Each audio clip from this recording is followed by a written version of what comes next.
Bagi teman-teman yang ingin mempunyai kolam koi untuk sekedar menghilangkan stres dengan kualitas air yang baik, namun teman-teman memiliki keterbatasan biaya dan keterbatasan tempat, mungkin kolam ekosen ini bisa menjadi sebuah pilihan untuk teman-teman dalam membangun koi.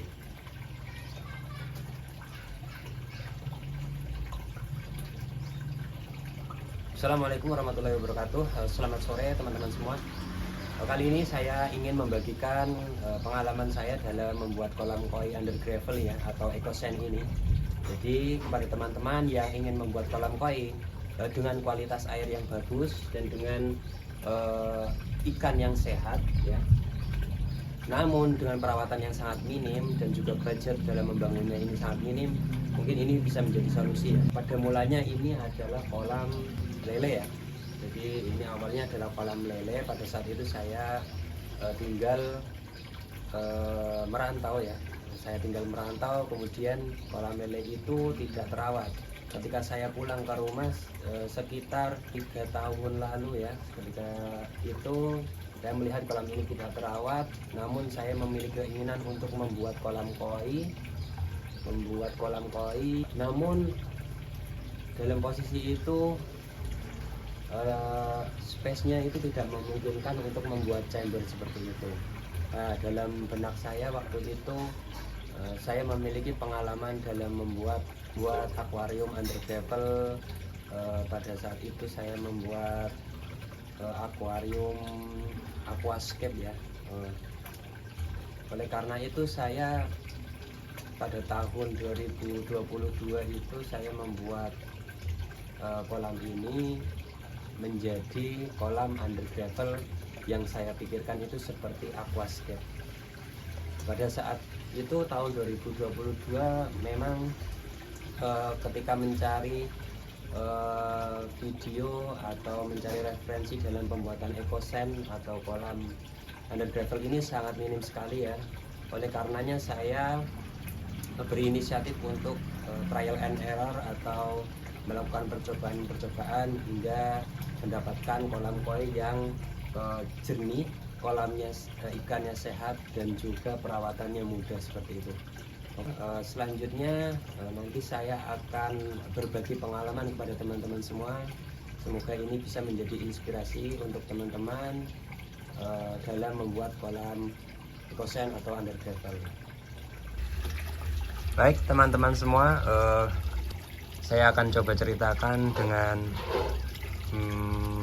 point of view seperti ini saja ya. Jadi kolam koi ini menggunakan filtrasi sistem under gravel ya.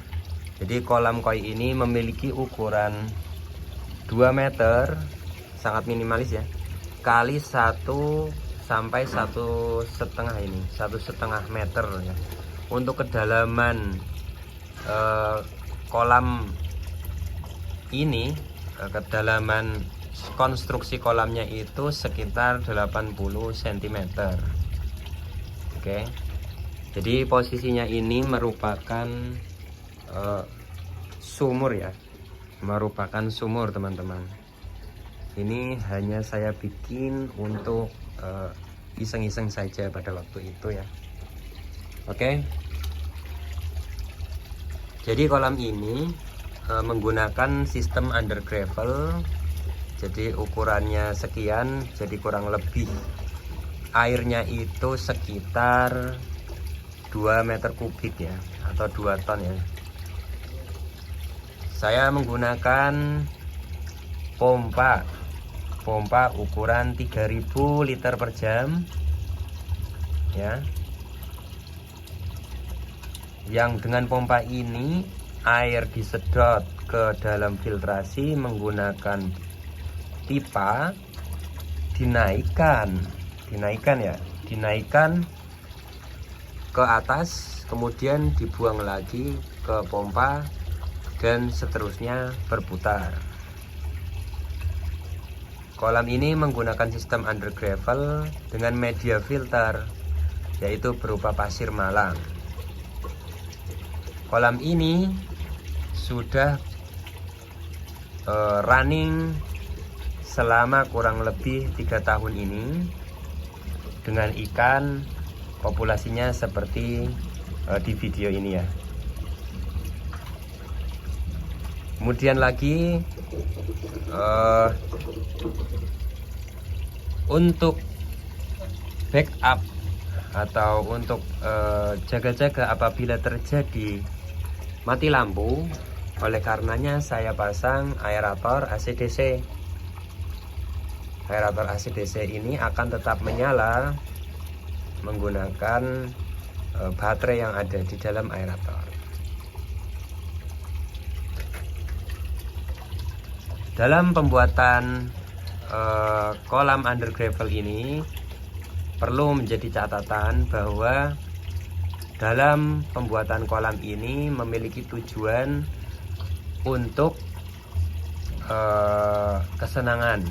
Artinya ini hanya untuk hobi dalam kita memelihara ikan koi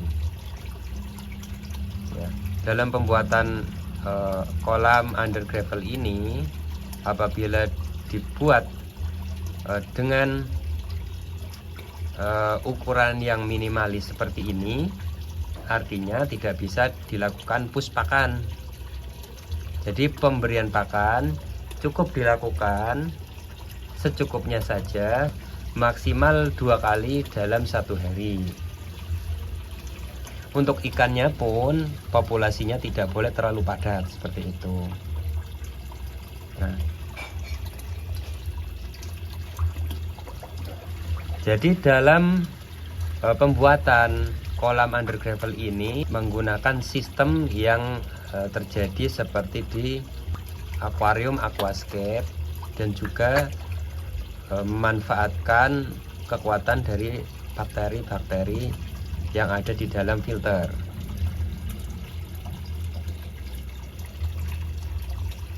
Jadi bakteri yang ada di dalam filter ini diharapkan mampu untuk menguraikan amonia dan juga kotoran-kotoran ikan ya,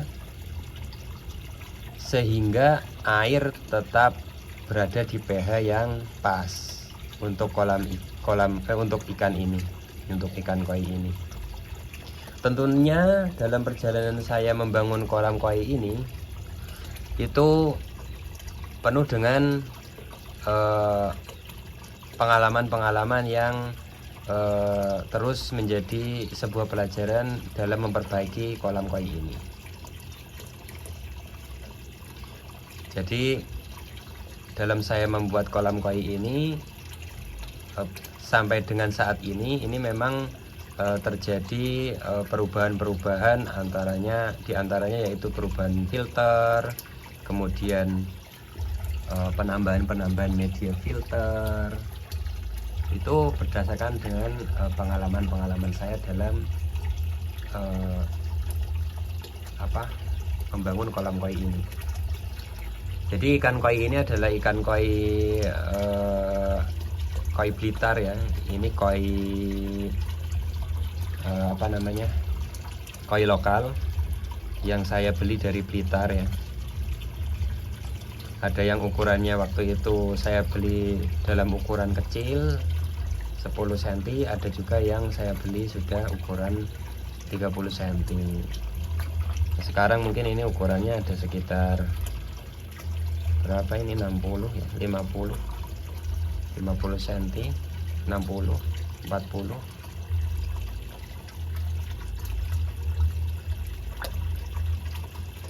Untuk media filternya ya, media filternya ini menggunakan pasir malang dan juga batu koral, batu kali ya, batu kali, mohon maaf. Kemudian sistem perpipaannya ini sangat sederhana sekali. Untuk sistem perpipaan dari filter ini hanya berupa jaring pipa berjarak sekitar 50 cm yang saya sebar mengelilingi kolam dan juga di tengah kolam. Kemudian saya buat lubang-lubang kecil ya, dan dihubungkan dengan pompa. Setelah itu struktur dari jaring-jaring pipa itu ditimpa dengan menggunakan filter tadi. Hasil dari filter kolam ini yaitu airnya tetap jernih seperti ini dengan perawatan yang sangat minim ya, menurut saya ya. Karena saya beberapa kali main ke tempat teman itu ketika menggunakan chamber yang kurang mumpuni, artinya chamber itu mungkin volumenya tidak sampai 30 atau 40% dari kolam ini, jadi sangat mudah kotor dan harus sering dilakukan pengurasan chamber. Untuk kolam under gravel ini saya biasa melakukan 3 perawatan ya. Nah, untuk perawatan yang pertama utamanya ketika air ini sudah mulai menguning, walaupun masih jernih tapi agak ada warna-warnanya agak kekuningan, ikan masih sehat, itu harus dilakukan penggantian air. Untuk dalam mengganti air itu kita tidak boleh mengganti semuanya, dalam artian bakteri baik itu harus tetap ada bibitnya. Nah, biasanya saya cuman melakukan pengurasan sampai tersisa setinggi ikan ini bisa bernafas. Nah, pengurasannya bagaimana? Pengurasannya saya biasanya memanfaatkan pipa ini ya, pipa pembuangan. Saya buka sampai air mengalir keluar sampai habis, sampai setinggi ikan. Kemudian biasa hanya dilakukan penataan batuan seperti itu, penataan batuan, karena ikan ini sangat gemar sekali untuk memindah-mindahkan batu ya. Penataan batuan, kemudian diisi kembali airnya, dan juga setelah itu sudah selesai di running kembali. Ini biasanya saya lakukan selama berapa menit saja ya, berapa menit, kemudian diisi sudah selesai. Dan ini saya lakukan kurang lebih 1 sampai 2 bulan sekali. Itu untuk cuci rutin, bukan cuci, sorry, itu untuk pengurasan rutin. Kemudian yang kedua, filter pasir malang yang ada di bawah koral, yang ada di bawah batu kali, ini pastinya melalui proses pemadatan ya. Artinya kotoran-kotoran dari ikan ini lama-lama memadat di dalam pasir. Nah, dalam proses itu tentunya pompa ini mengalami kesulitan untuk memompa sederas yang biasanya. Artinya lama kelamaan ini air yang ada di sini, itu pasti akan mengalami penurunan debit. Artinya lama-lama akan pelan seperti itu.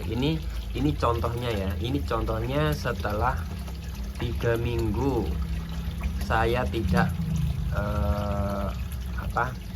saya tidak melakukan perawatan yang akan saya jelaskan ini sudah agak pelan ya. Oke, akan saya tunjukkan. Jadi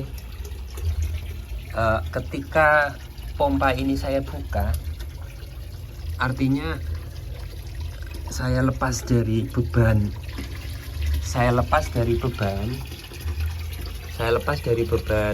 filter, Artinya air yang ada di atas ini sekencang itu ya, sesuai dengan speknya 3000 liter per jam. Namun ketika saya pasangkan kembali, ini akan menjadi pelan ya. Pada teman-teman semua, ini menjadi satu tips ya, tips dalam saya melakukan perawatan yang nomor 2, yaitu perawatan istilahnya backwaternya kolam under gravel ya. Jadi air yang ada di sini dengan kecepatan seperti spek pompa kita, ini akan saya manfaatkan untuk mengembalikan istilahnya mengembalikan kepadatan atau mengurangi kepadatan yang ada di pasir-pasir. Ini menurut pengalaman saya sudah sangat efektif dalam mengurangi kepadatan pasir. Artinya kita tidak perlu melakukan perawatan lain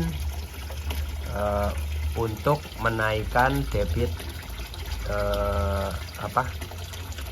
debit pompa ya. Jadi teman-teman semua, ini merupakan cara kedua untuk melakukan